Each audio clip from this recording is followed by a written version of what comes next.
Hi hello నమస్తే welcome back to శ్రీప్రతుల్. ఇవాళ శ్రీప్రతుల్లో చేయబోయే రెసిపీ వచ్చి స్టఫ్డ్ మ్యాంగో కుల్ఫీ. ఈ మ్యాంగో కుల్ఫీని ఇంట్లో ఉన్న వాటితోనే చాలా ఈజీగా చేసుకోవచ్చు. ఇప్పుడు ఈ కుల్ఫీని ఎలా చేసుకోవాలో చూడండి. ఇప్పుడు ఒక బౌల్లోకి 1/4 కప్ బాదంలు వేస్తున్నాను. అలానే 1/4 కప్ జీడిపప్పును వేస్తున్నాను. ఒక కప్పు పూల్ మకానాన్ని కూడా వేస్తున్నాను. 1/4 కప్ ఓట్స్ని వేస్తున్నాను. ఇప్పుడు దీంట్లో గింజ తీసినటువంటి 6 ఖర్జూర పండ్లను వేస్తున్నాను. దీంట్లో వేసినవి ఏవి కూడా వేయించినవి కావు, పచ్చివి. ఇప్పుడు దీంట్లో కాచినటువంటి ఒక కప్పుడు పాలను పోస్తున్నాను. వీటిని మంచిగా కలుపుకుని ఒక 15 నిమిషాల పాటు నాననివ్వాలి. ఇప్పుడు ఈ మిశ్రమాన్ని మిక్సీ జార్లోకి వేస్తున్నాను.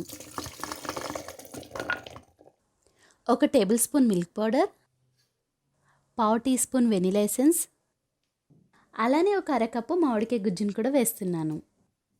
ఇప్పుడు దీన్ని మెత్తని పేస్ట్లా మిక్సీ పట్టుకోవాలి.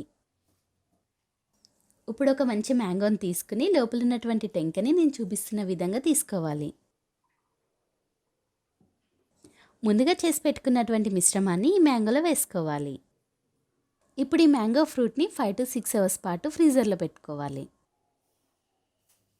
చూడండి, ఫ్రిడ్జ్లోంచి తీసిన తర్వాత మ్యాంగో కుల్ఫీ ఈ విధంగా ఉంది. మన చేతితో చేసుకునే వంట మనకి ఎంతో ఆరోగ్యమని నేను అంట. మన వాళ్ళు అడగగానే బయటకు వెళ్ళి కొనిచ్చే బదులు ఇంట్లోనే చేసి పెడితే రుచికి రుచి, ఆరోగ్యానికి ఆరోగ్యం. ఇంట్లో వాళ్ళ ఆరోగ్యం ఆ ఇంటి ఇల్లాలపైనే ఆధారపడి ఉంటుందని గుర్తుంచుకోండి. మరో మంచి వీడియోతో మీ ముందుకు వస్తాను. అంతవరకు సెలవు.